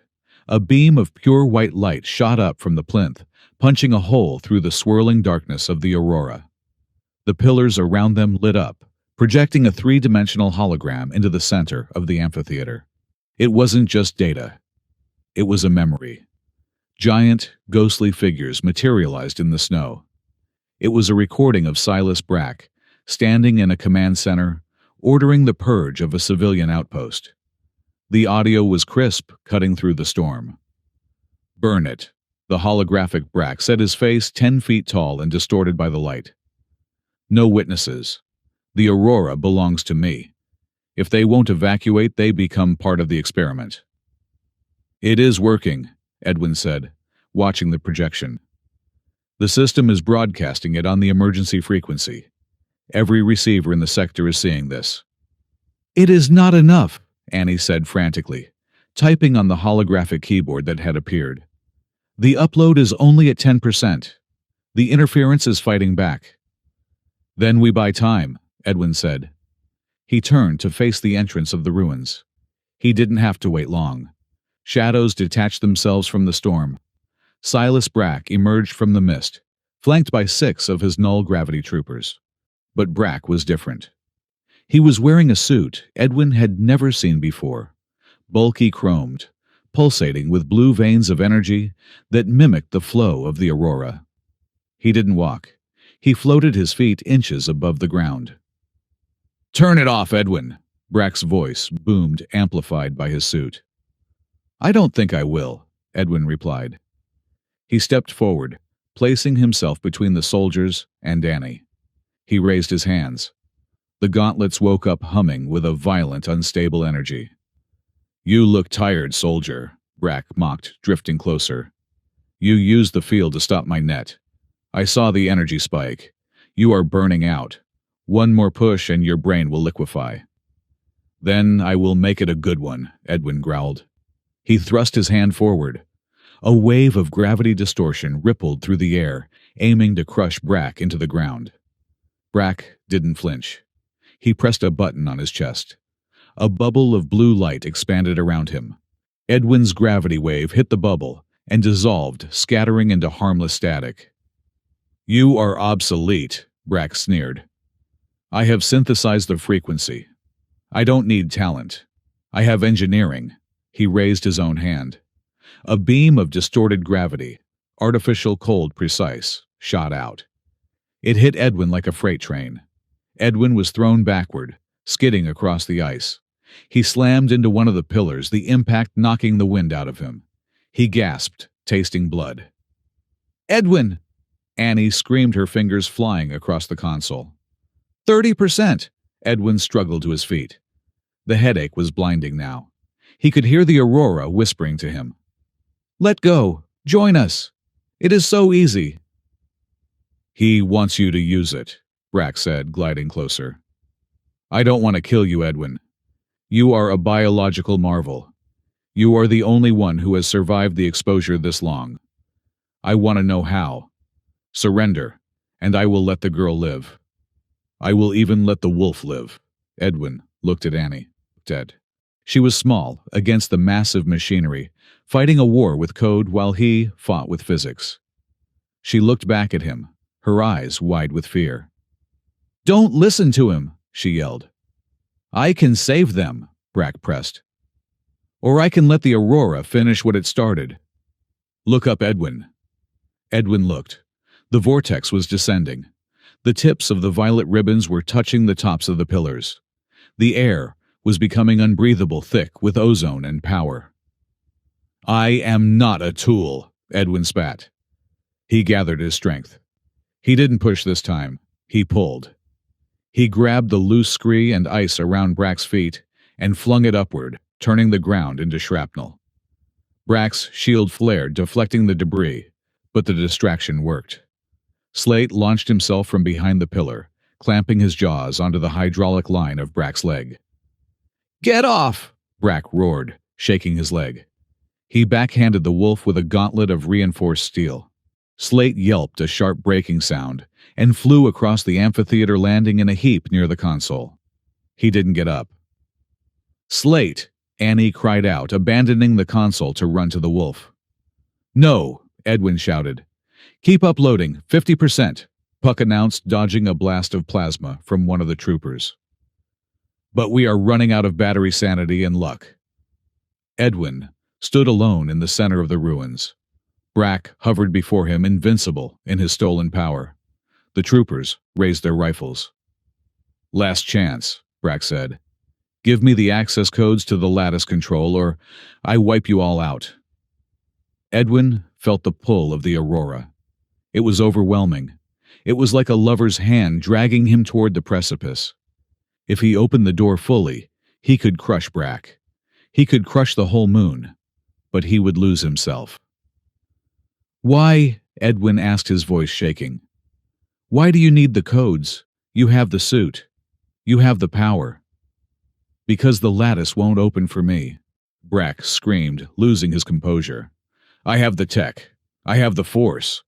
But the damn machine rejects the artificial signal. It demands a biological key." He pointed a metal finger at Edwin. "It demands a user. A true user." Edwin froze. A cold realization trickled down his spine, colder than the ice. He turned his head slowly to look at Annie. She was kneeling beside Slate, her hand on the console. She wasn't looking at the screen. She was looking at him. Her face was a mask of tragedy. "Annie?" Edwin whispered. "What does he mean?" Annie closed her eyes. A tear tracked through the dirt on her cheek. "The lattice," she said, her voice trembling, but audible over the storm. "It was built by the ancients to stabilize the core. It locks down during the convergence to prevent planetary destruction. It can only be accessed. It can only be opened." "By a field user," Edwin finished. "By a field user who demonstrates resonance," Annie said, opening her eyes. "Resonance of intent. The machine is empathetic, Edwin. It doesn't respond to aggression. It responds to sacrifice, to the act of saving." The world seemed to stop spinning. "The distress signal," Edwin said. "The voice of Kale. The specific frequency." "I said it," Annie confessed. She stood up. She looked small, broken, and terrified. "I didn't crash on Sable Hollow by accident, Edwin. I came here for you. I knew who you were. I knew you were the last living user of the Forbidden Field." Edwin felt like he had been gutted. "You hunted me," he whispered.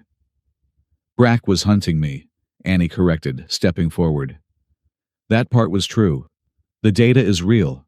The danger is real. But I knew we couldn't broadcast the truth without the lattice. And I knew the lattice wouldn't open for me. It needed you. But not just you, it needed you to care." She gestured to the ruins around them. "It creates a test," she said. "The voluntary rescue. If you had come to the crash site to kill me, the lattice would have remained dormant. But because you came to save us, because you used the field to protect life, not take it, you woke it up." Edwin stared at her. The betrayal was a physical pain in his chest. "You manipulated me," he said. "The crash, the wolf, the helpless act. It was all a script to make me a hero." "Brack shot us down for real," Annie cried. "Slate took a bullet for real. I bet our lives on you, Edwin." "That is not a script. That is a desperate gamble." "And if I had stayed in the cabin?" Edwin asked coldly. "Then we would have died in the snow," Annie said, "and the world would have stayed in the dark." Brack laughed. It was a cruel, metallic sound. "Oh, this is rich," the warden crowed. "The cat played the mouse to catch the lion. And you fell for it, Edwin. She used you. She used your trauma, your guilt, your pathetic need for redemption. She wound you up like a toy soldier." Brack landed, stepping closer to Edwin. "She doesn't love you," Brack hissed. "You are just the key to the lock. So be the key. Open the full system for me and I will kill her quickly. It is more than she deserves. Edwin looked at Brack. Then he looked at Annie. She wasn't begging. She wasn't apologizing anymore. She was standing over Slate, her hand resting on the wolf's slowing heart. She looked at Edwin with a fierce, unwavering gaze. "I lied about the destination," Annie said softly. "But I never lied about the trust. I told you a promise is a claw. I am still holding on, Edwin. Are you—" Edwin looked down at his hands. The gauntlets were scarred old and battered, just like him. He had been a weapon for the military. He had been a recluse for himself. And for the last 3 days he had been a tool for a plan he didn't understand. But as he looked at Slate, the wolf who had jumped in front of a laser for him, he realized something.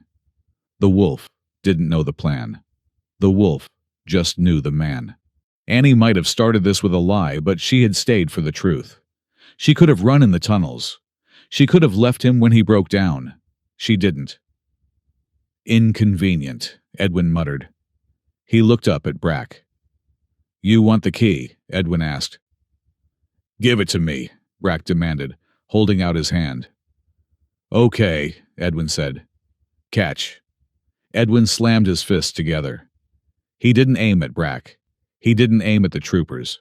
He aimed at the lattice plinth. He reached out with his mind grabbing the resonance frequency of the ancient machine. He felt the connection snap into place. The machine recognized him. It felt his anger, his betrayal, his love, his fear. It felt the sacrifice. User identified the voice of the ruins whispered in his head. "Command invert," Edwin roared. "No," Brack screamed, realizing too late what was happening. Edwin didn't open the door for the broadcast. He didn't unlock the power. He grabbed the convergence point, the massive funnel of energy from the aurora, and he tied a knot in it. He used the field to pull the sky down. "I am closing the shop," Edwin yelled. He channeled everything he had, every scrap of potential, every neuron in his brain, every memory of the field, into a single crushing point of singularity. He forced the lattice to reverse its polarity. Instead of receiving the energy, it pushed it back. The feedback loop was catastrophic. Brack's suit, tuned to the frequency of the aurora, suddenly found itself out of phase. The energy it was siphoning turned volatile.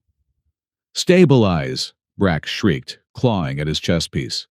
"System stabilize!" But Edwin was holding the frequency. He was burning. He could feel his mind unraveling his memories of the war, of the cabin, of Kale turning to ash. He was pouring his soul into the machine to create a wall that Brack couldn't cross. "Annie!" Edwin gasped, his vision going black. "Now send it." The inversion created a momentary vacuum, a perfectly clear channel in the eye of the storm. Annie slammed her hand onto the enter key. "Upload complete," the console chirped. The hologram of Brack's crimes exploded outward, beaming not just to the local sector, but bouncing off the inverted shield Edwin had created, amplifying it to the entire system. "You fool!" Brack screamed. His suit began to glow a blinding white. "You are killing us all." "Just you," Edwin whispered. He gave one last push. He felt the connection to the field snap. Not just the machine, but inside him. The node in his brain, the thing that made him special. The thing that made him a monster. It burned out. Silence. Then a shockwave of pure kinetic force blasted outward from the ruins. It hit Brack first. His suit overloaded with conflicting gravity. Waves imploded. There was no blood. Just a crunch of metal, and a flash of blue light, and then the warden was gone, sucked into the very distortion he had tried to master. The troopers were blown off their feet, their weapons scattering. Edwin fell. He hit the ground, and for a long time he didn't know if he was dead. He couldn't feel his hands. He couldn't hear the wind. Then warmth. He opened his eyes. The sky was clearing. The black aurora was retreating, pulling back, like a tide that had been commanded to leave. The stars were coming out cold and sharp and indifferent. Annie was leaning over him. Her face was dirty, streaked with tears framed by the starlight. "You are alive," she sobbed. Edwin tried to move his left hand. It felt heavy, inert. He tried to summon the field to feel the hum of gravity. Nothing. Just silence. The noise in his head, the planets grinding, the universe moving, was gone. "I can't feel it," Edwin rasped. "It is gone." Annie smiled, a heartbreaking, beautiful expression. She brushed the hair back from his forehead. "You chose to be a good man right when I planned to let you hate me," she whispered. "That was terribly inconvenient of you." "I try," Edwin wheezed. "Boss." Puck drifted into view, looking singed and wobbling in the air. "I have analyzed the atmospheric data. The storm is gone. And oh, I have a message." "From who?" Annie asked, helping Edwin sit up. "From everyone," Puck said. The drone projected a holographic screen. It was scrolling with text, thousands of lines moving too fast to read. But the audio channel crackled to life. It wasn't static. It was voices. "This is Outpost 4. We saw it. This is the freighter Karen. We have the data. This is Central Command. Warden Brack is designated rogue. Support units are inbound." And then, a single clear voice from the flagship of the Coalition fleet. "Sable Hollow, this is Admiral Vance. We heard you. Hold position. Help is coming." Edwin leaned back against the pillar. He looked at Slate. The wolf was awake, licking his injured leg. He paused, looked at Edwin, and gave a soft woof. Edwin looked at his hands. They were just hands now. No power, no magic, just bone and skin. He had lost the thing that made him a god. But as Annie wrapped her arms around him, burying her face in his neck, he realized he had gained something much more dangerous. A future. Epilogue, 3 months later. The winter on Sable Hollow was harsh, but the cabin was warm. The blast door had been replaced with a salvage unit from a decommissioned cruiser. It didn't fit perfectly, but it kept the wind out. Edwin sat in his chair, watching the snow fall against the glass. His left arm still ached when the pressure dropped a phantom pain from a life he didn't live anymore. He picked up his soldering iron. He was fixing a toaster. It was mundane, boring work. He loved it. The airlock cycled open with a hiss. A gust of cold air blew in, carrying the scent of pine and ozone. "You are letting the heat out," Edwin grumbled without looking up. "Stop complaining, old man," Annie's voice floated in. "I brought supplies. And real coffee. Not that sludge you brew." She walked into the room, shaking snow from her flight jacket. She looked healthy. Her ribs had healed. She moved with the confident grace of a pilot who had her wings back. She set a crate on the table. "The fleet is still mopping up Brack's loyalists," she said, pouring herself a cup of water. "But the Council has ratified the Protection Act. The Farallon borders are safe." "Good," Edwin said, tightening a screw. "They want to give you a medal," Annie said. "Again." "Tell them to mail it," Edwin said. "I will use it as a shim for the generator. It wobbles." Annie laughed. She walked over to him and leaned against the console. She looked at his hands, steady, skilled but ordinary. "Do you miss it?" she asked softly. Edwin paused. He looked at the scars on his arm, now faded to silvery lines. "Sometimes," he admitted. "I miss the view, but I don't miss the noise." A heavy shape bumped against his leg. Edwin looked down. Slate was there.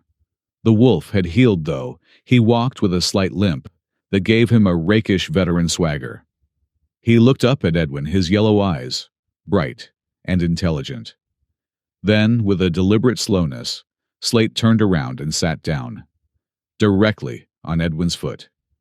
He leaned his entire weight against Edwin's leg, let out a long sigh, and closed his eyes. "He is doing it again," Edwin said. "He is claiming his territory," Annie grinned. "It is a high honor. It means you are furniture now. Essential furniture. Edwin looked at the wolf, crushing his toes. He looked at the woman, smiling at him with eyes that held no secrets. I can live with that, Edwin said. He went back to fixing the toaster. Outside, the black aurora danced in the sky, beautiful and distant, singing a song that Edwin could no longer hear and didn't need to answer.